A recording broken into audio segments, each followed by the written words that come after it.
సీతాపురం అని ఒక గ్రామంలో మనోజ్ మరియు ప్రతాప్ అనే ఇద్దరు అన్నదమ్ములు ఉండేవారు. వాళ్ళు బాగా కష్టపడుతూ బట్టల వ్యాపారం చేసేవాళ్ళు. బట్టల వ్యాపారం బాగా జరగడంతో మంచి లాభాలు రావడంతో ఆ వచ్చిన డబ్బులని సరిసమానంగా వాటాలు వేసుకుని తీసుకునేవారు. వీళ్ళందరూ కలిసిమెలిసి ఒకే ఇంట్లో ఉండేవారు. ఒకరోజు ప్రతాప్, మనోజ్ ఇంటికి రాగానే, అన్నయ్య, ఇంట్లోని బియ్యం అయిపోయాయి. అవునా? కోమలి నాకేం చెప్పలేదు. బహుశా వదిన మర్చిపోయిందేమో అన్నయ్య. డబ్బులివ్వండి, నేను తెచ్చిస్తాను. నేనున్నాను కదా అన్నయ్య. నేనుండగా మీకెందుకు భయం? నేను తెస్తానుగా. ఇదిగో నాన్న డబ్బులు తీసుకో, వెళ్ళేసి బియ్యం తీసుకోనరా. సరే అన్నయ్య. ఇంతలో మనోజ్ భార్య అయిన లేఖ అక్కడికి వస్తుంది. బావగారు, రెండో వాడివి పాల డబ్బాలైపోయాయి, రేపొచ్చేటప్పుడు తండి. అయ్యో, ముందే చెప్పాల్సింది కదమ్మా. అయిపోయే వరకు ఎందుకు ఆగావు?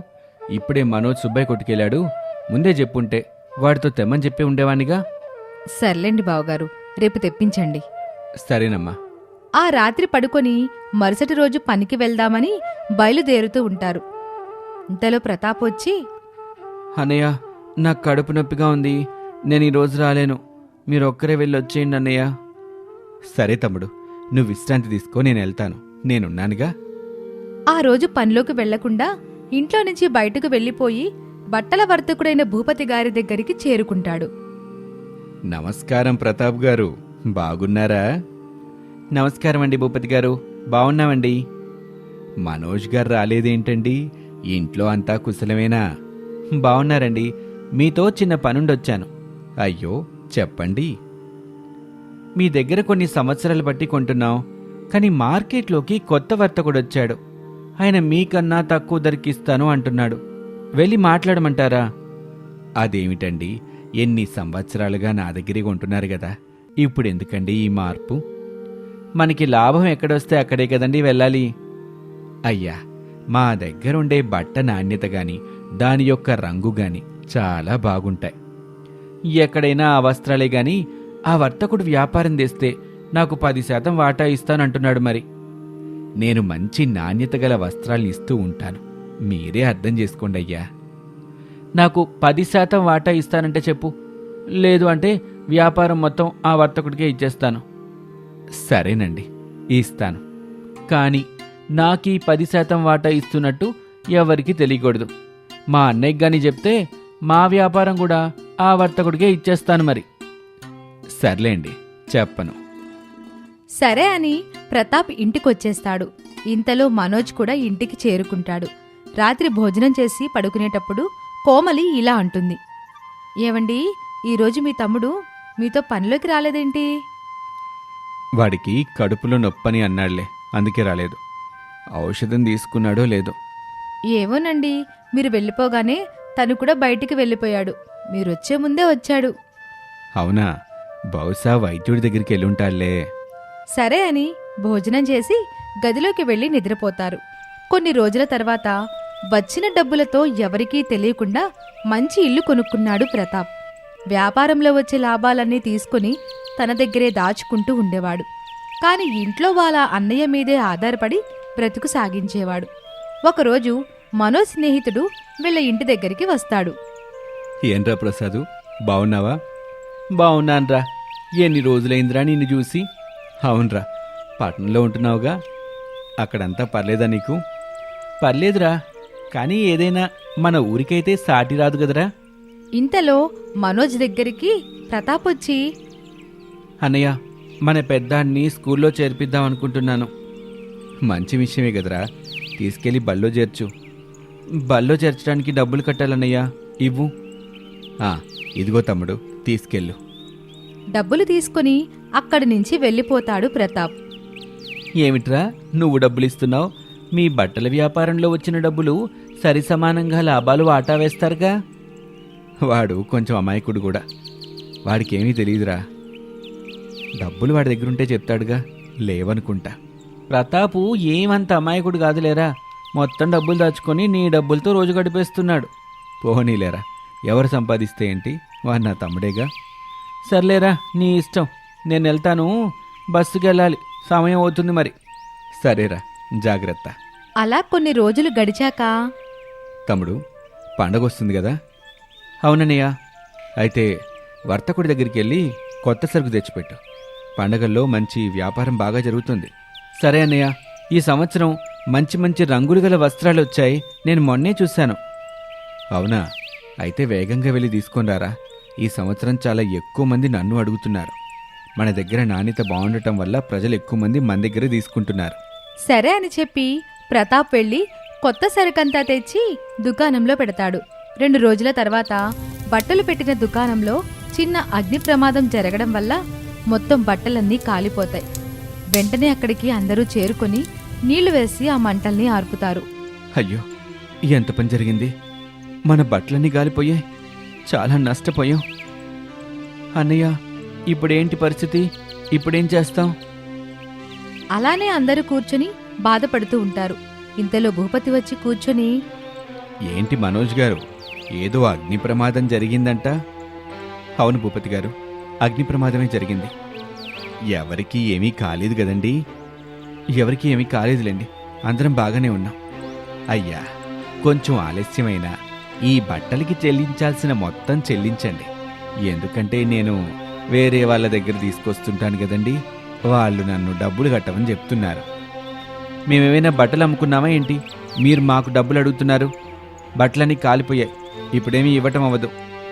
తమ్ముడు, నువ్వాగు, నేను చెప్తున్నాను కదా. అది కాదన్నయ్య, ఎక్కడి నుంచి తెస్తాను డబ్బులు? ఇప్పుడు మొత్తం సరుకంతా కొట్లోని కదా పెట్టాం. భూపతి గారు, కొంచెం సమయం ఇవ్వండి, నేను చెప్తాను మీకు. ఆగండి అన్నయ్య, ఇప్పుడు డబ్బులేమీ ఇవ్వటం అవ్వదు. ఎక్కడున్నాయైనా మా దగ్గర. భూపతి గారు, మీరు ఇక్కడి నుంచి వెళ్ళిపోండి, మీ డబ్బులు మరి ఇవ్వటం కుదరదు. ఏంటండి అలా మాట్లాడతారు? మీ దుకాణం గాలిపోతే నాదా పొరపాటు. మీరేం చేస్తారో నాకు తెలీదు. నాకు కొంచెం ఆలస్యమైనా నా డబ్బులు మాత్రం నాకు కావాలి. అలా అనేసి అక్కడి నుంచి భూపతి వెళ్ళిపోతాడు. ఏంటన్నయ్య నువ్వు హామీ ఇస్తున్నావు? అది కాదురా తమ్ముడు, అతను కూడా ఎక్కడి నుంచో తీసుకొస్తాడు కదా, అలా తెచ్చి మనకు అమ్ముతున్నాడు. మనం ఇలా డబ్బులు కట్టకపోతే తనకి నష్టం వస్తుంది కదా. అయినా కూడా బట్టలు మన దగ్గరికి వచ్చాకే కాలిపోయాయి, అందుకే ఆ నష్టాన్ని మనమే భరించాలి. కొన్ని రోజులు ఓపిక పట్టు, మళ్ళీ మనం సర్దుకుంటాం. తర్వాత మన వ్యాపారం కూడా జరుగుద్ది. ఈ నష్టం అంతా నేను భరించలేనన్నయ్య. అయినా ఇంత నష్టాలు పడుతుంటే ఎవరైనా ఎలా భరిస్తారు? అయినా అన్నయ్య, నువ్వు మన వ్యాపారం గురించి ఆలోచించాలి కానీ వాళ్ళ వ్యాపారం గురించి ఆలోచిస్తావేంటి? తప్పు తమ్ముడు, ఎవరిదైనా వ్యాపారమే. మనం నష్టపోతున్నామని ఎదుటి వాళ్ళని నష్టపెట్టడం తప్పు కదా. అయితే నేను ఇక్కడ ఉండనన్నయ్య, నేను వెళ్ళిపోతాను. నా వ్యాపారం ఏదో నేను చూసుకుంటాను. అదేంట్రా తమ్ముడు అలా మాట్లాడుతున్నావు? ఇప్పుడేం జరిగిందని? వ్యాపారంలో అవకతవకలు జరుగుతూ ఉంటే దాని గురించి ఇల్లు వదిలి వెళ్ళిపోతావా? నన్ను వదిలి వెళ్ళిపోతావా నువ్వు? అన్నయ్య, నువ్వు కూడా మన గురించి ఆలోచించడం లేదు కదా, వేరే వాళ్ళ వ్యాపారాల గురించి ఆలోచిస్తున్నావు. అలా అయితే నేను ఉండలేను, వెళ్ళిపోతానన్నయ్య. అలా అని ప్రతాప్ తన భార్య పిల్లల్ని తీసుకుని అక్కడి నుంచి వెళ్ళిపోతాడు. తను కొత్తగా కొనుక్కున్న ఇంట్లోకి వెళ్ళిపోతారు. ఏంటి కోమలి, మనోజ్ ఇల్లు వదిలి వెళ్ళిపోయాడు. ఏం చెప్తున్నా అర్థం చేసుకోవటం లేదు. బాధపడకండి, తనేదో చిన్నతనంలో చేశాడు. మిమ్మల్ని వదిలి తను కూడా ఉండలేడు. కొన్ని రోజులాగండి, ప్రతాపే వచ్చేస్తాడు. ఇంతలో కోమలి వాళ్ళ నాన్నగారు ఇంటికొస్తారు. ఏమ్మా, దుకాణంలో అగ్ని ప్రమాదం జరిగిందంట? అవును నాన్నగారు, మొన్ననే అక్కడికి కొత్తగా సరుకు మొత్తం తెచ్చిపెట్టారు. 2 రోజుల్లోనే పెద్ద అగ్ని ప్రమాదం జరిగింది. అన్ని బట్టలు కాలిపోయాయి, ఒకటి కూడా మిగల్లేదు. ఎవరికీ ఏమీ కాలేదు కదమ్మా, అందరూ కులాసయ్యేనా? ఏం కాలేదు నాన్నగారు. ఏంటి ప్రతాప్ కనిపించడం లేదు? బయటికి వెళ్ళాడా అల్లుడు గారు? లేదండి, తను ఇల్లు వదిలి వెళ్ళిపోయాడు. ఏం అల్లుడు గారు, మీరేమైనా అన్నారా? మామయ్య గారు, నేనేం అనలేదండి. నిజంగానే నాన్నగారు, మీ అల్లుడు గారు ఏమీ అనలేదు. బట్టల వర్తకుడు వచ్చాడు, ఇలా ప్రమాదం జరిగిందని మాట్లాడుతూ కొన్ని రోజుల తర్వాత అయినా డబ్బులు తెచ్చి ఇవ్వమని చెప్పారు. ఆ మాట విన్న ప్రతాప్ కోపంతో డబ్బులేమి ఇవ్వడం జరగదని అనేశారు. వర్తకుడు మరియు ప్రతాప్ కోపంతో వాదించుకున్నారు. మీ అల్లుడు గారి మధ్యలోకి వెళ్ళి మేమిచ్చేస్తాము అని హామీ ఇచ్చారు. ఆ మాట విన్న ప్రతాప్కి కోపం వచ్చి మనమే నష్టపోయి ఉంటే తిరిగి మనమే డబ్బులిస్తామా అని చెప్పి, ఇలా అయితే నేను ఇంట్లో ఉండను, వేరుగా వెళ్ళిపోతాను అనుకొని వెళ్ళిపోయాడు నాన్నగారు. మీ అల్లుడు గారు చాలా నచ్చెప్పి చూశారు, కానీ అతనే వినకుండా వెళ్ళిపోయారు. ఇప్పుడు ఇంట్లో చిల్లి గవ్వలేదు నాన్న, ఏం చేయాలో అర్థం కావట్లేదు ఈయనకి. నేను కొంత డబ్బులు ఇస్తానమ్మా, ఆ డబ్బులతో కొత్త వ్యాపారం మొదలు పెట్టండి. అయ్యో, వద్దు మావయ్య గారు, నేను ఎక్కడోలా చూసుకుంటానులేండి. మీ దగ్గర నుంచి డబ్బులు ఆశించకూడదు, చాలా తప్పు. సహాయం అనుకోకండి, అప్పు అనుకోండి. మీ దగ్గరికి డబ్బులు రాగానే తిరిగిచ్చేయండి. సరే అని మనోజ్ డబ్బులు తీసుకుని భూపతి గారికి ఇచ్చేశాడు.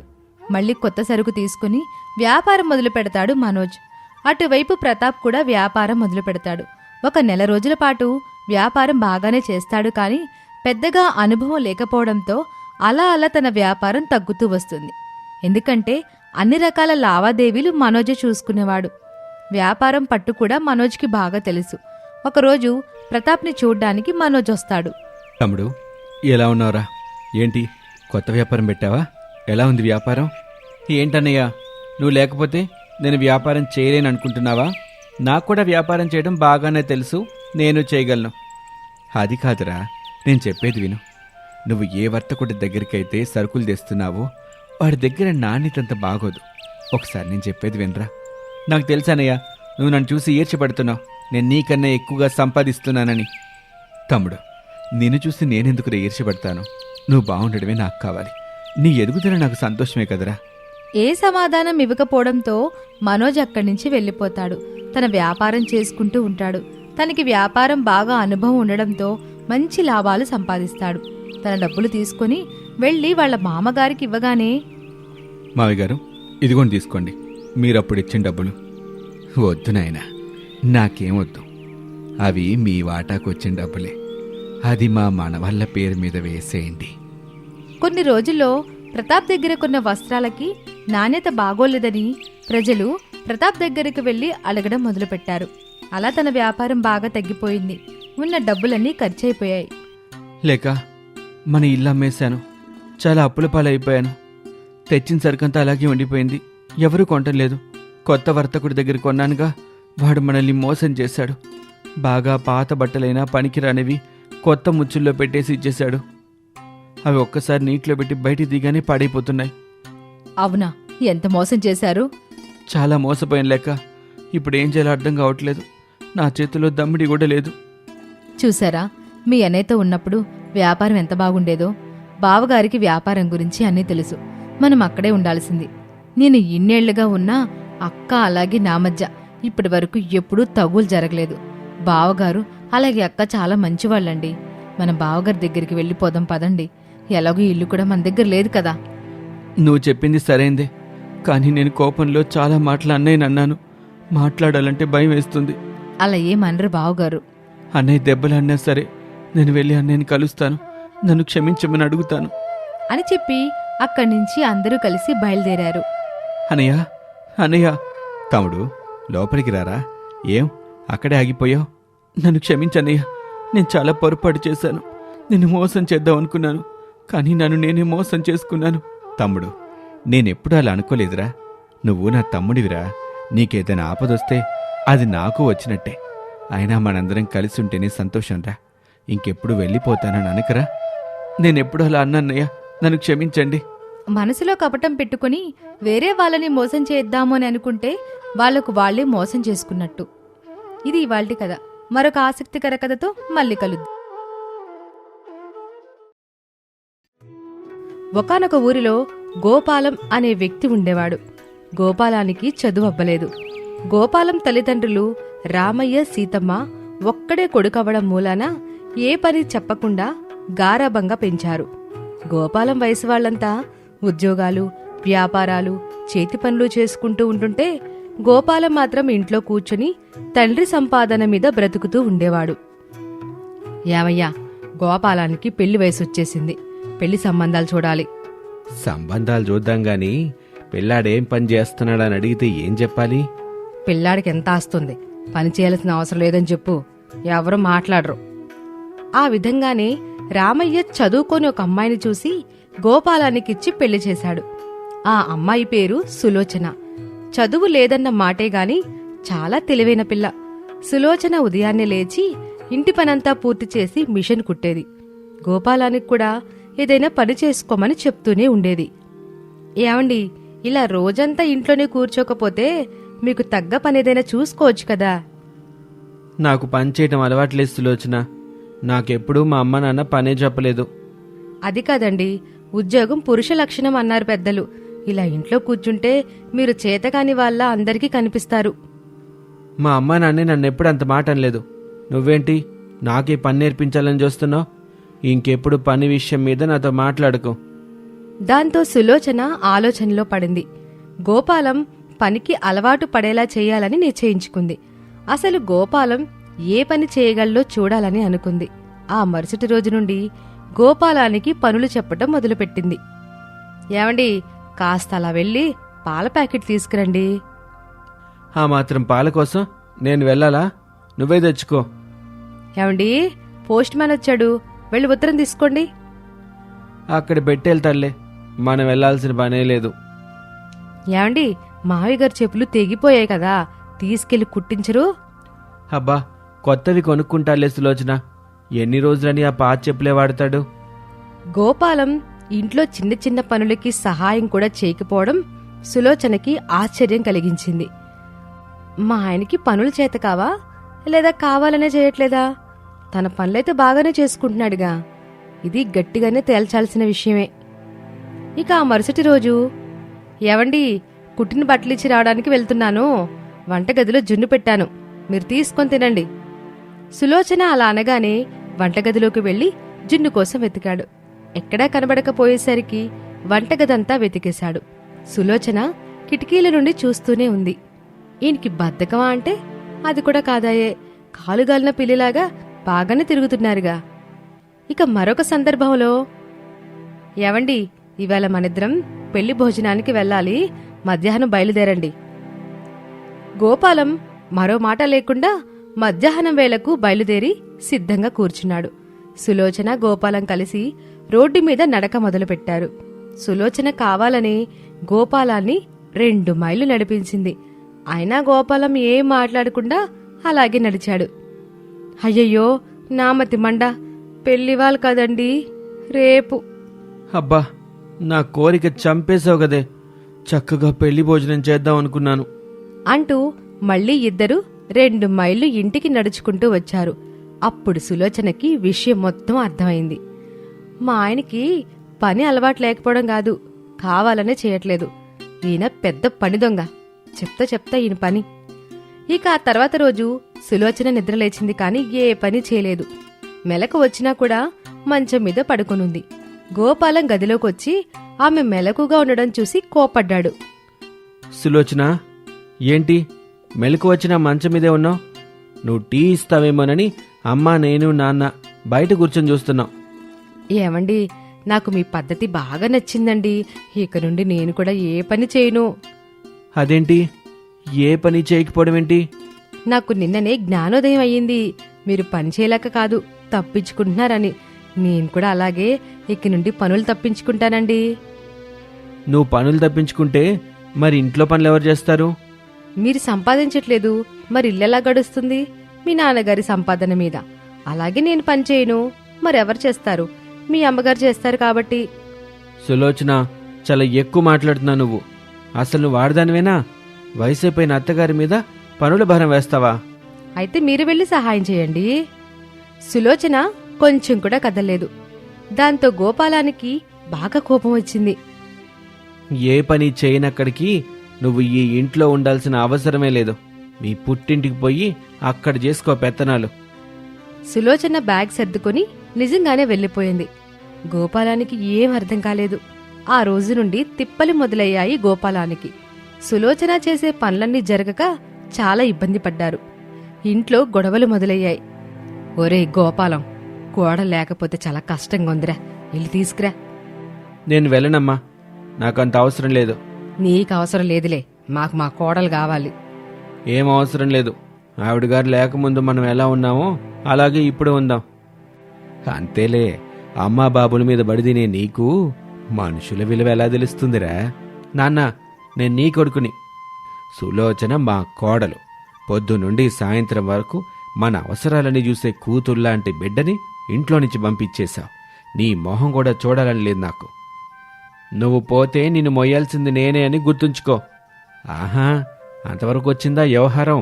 మంచిది, నువ్వు కూడా ఈ ఇంట్లో నుంచి దయచేయి. నేను మా ఆవిడ ఏదో రకంగా బతుకుతాంలే. బయటికి పో. గోపాలం కోపంగా ఇంట్లో నుంచి బయటికి వెళ్ళిపోయాడు. వెళ్ళడమైతే వెళ్ళాడు కాని ఎక్కడుండాలి, ఏం తినాలో అర్థం కాలేదు. 2 రోజులు కడుపు మార్చుకుని ఒక చెట్టు కింద కాలం గడిపేశాడు.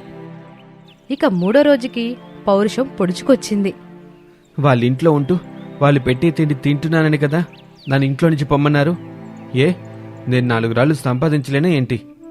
గోపాలం పలుచోట్ల పని కోసం అడిగి చూశాడు. కాని ఎక్కడా పని దొరకలేదు. అతని వెనుక అందరూ నవ్వినవాళ్లే. పని కావాలంట పని. పెళ్ళైన ఈ నేలకి పని చెయ్యాలన్న ఆలోచన వచ్చింది ఈ గోపాలానికి. అటు భార్య వదిలేసింది, ఇటు తల్లిదండ్రులు గంటేశారు. ఇంకేం చేస్తాడు పాపం. అయినా రామయ్యననాలి. ఒక్కగానొక్క కొడుకని అతి గారాబం చేసేశాడు. ఇప్పుడు గోపాలం పనికి దొంగైపోయాడు. ఆ మాటలన్నీ వింటుంటే గోపాలానికి తల కొట్టేసినట్టు అయిపోయింది. చా, నా గురించి జనాలేంటి ఇంత చులకనగా మాట్లాడుకుంటున్నారు? వీళ్ళ మాటలు వింటుంటే నాకసలు బ్రతకాలనే అనిపించట్లేదు. ఇంతలో ఒక ముసలామె అప్పుడే గోపాలం దగ్గరకొచ్చింది. ఇదిగో అబ్బాయి, నా సామాను కొంచెం మూసి పెడతావా? 10 రూపాయలు ఇస్తాను. అలాగే మోస్తానండి, పదండి. గోపాలం జీవితంలో మొట్టమొదటిసారి పనిచేయడం మొదలుపెట్టాడు. ఆ ముసలమ్మ ఇంటెడు సామాను ఒకచోట నుంచి ఇంకో చోటకి మోయించింది. సామాను మోయడం పూర్తయ్యేసరికి గోపాలానికి ఒళ్ళు నొప్పులు చేసేశాయి. చెట్టు కింద కూర్చొని మూలుగుతూ ఉన్నాడు. అబ్బా, ఇన్నాళ్ళు ఆస్తిని చూసుకొని పని చేయకుండా తప్పించుకున్నాను. ఇప్పుడు ఈ మాత్రం బరువు కూడా మోయలేని బలహీనైపోయాను. చచ్చా. ఆ మరుసటి రోజు గోపాలం ఇంకొక పనిలో చేరాడు. బస్తాలు మోసే పని. ఆ పని పూర్తయ్యేసరికి కళ్ళల్లో నుంచి నీళ్లు తిరిగాయి. ఇక ఆ మరునాడు ఇటుకలు మోశాడు. తన విలువేంటో తనకి తెలిసొచ్చింది. ఒళ్ళు హూనమైతే గాని కుటుంబం విలువ, డబ్బు విలువ తెలిసి రాలేదు. మా నాన్న ఊరికే సంపాదించాడా అంతాస్తి? ఎంత కష్టపడితే ఇవాళ ఇంత గౌరవంగా బ్రతుకుతున్నాడు. మా అమ్మ ఇంటెడు పని రోజూ చేస్తూనే ఉన్నా ఒక్కరోజు కూడా ఒంట్లో బాలేదనలేదు. సులోచన మా ముగ్గురి అవసరాలు చూస్తూనే ఖాళీ సమయంలో మిషన్ గుట్టి మరీ డబ్బు పోగు చేసింది. ఇంట్లో నేను ఒక్కనే ఎవరికీ పనికి రాకుండా ఉన్నాను. గోపాలం చాలా కుమిలిపోయాడు. లేచి తన ఇంటికి వెళ్ళాడు. గుమ్మం దగ్గర నిలబడే రామయ్య సీతమ్మలతో మాట్లాడాడు. రా, లోపలికి రారా. నాకు అర్హత లేదు నాన్న. నువ్వు సంపాదిస్తున్నావు నాకేంటి అనుకున్నాను. నిజానికి నేను పని చేయలేక కాదు, అసలు పనే చేయకూడదు అనుకున్నాను. నువ్వు నా ప్రతి అవసరం తీరుస్తుంటే దాని వెనుకున్న నీ కష్టాన్ని చూడలేకపోయాను నాన్న. గోపాలం, లోపలికి రా ముందు. అమ్మా, 3 పూట్ల వేడివేడిగా నువ్వు భోజనం పెడుతుంటే నా కడుపు నిండిందో లేదో చూసుకున్నాను, కానీ అసలు మీరు తిన్నారో లేదో ఎప్పుడూ అడగలేదు. 10 రూపాయల కోసం రోజంతా ఒళ్ళొంచి కష్టపడ్డాక నా బుర్ర పని చేయటం మొదలుపెట్టింది. ఒరే గోపాలం, నువ్వు బాధపడితే మేం చూడలేమరా. నువ్వు బాగుపడితే చూడాలని అనుకున్నా. అందుకేరా కఠినంగా ప్రవర్తించాం. మంచి పని చేశారు నాన్న. లేదంటే నేను మీ విలువ ఎప్పటికీ తెలుసుకునేవాణ్ణి కాదు.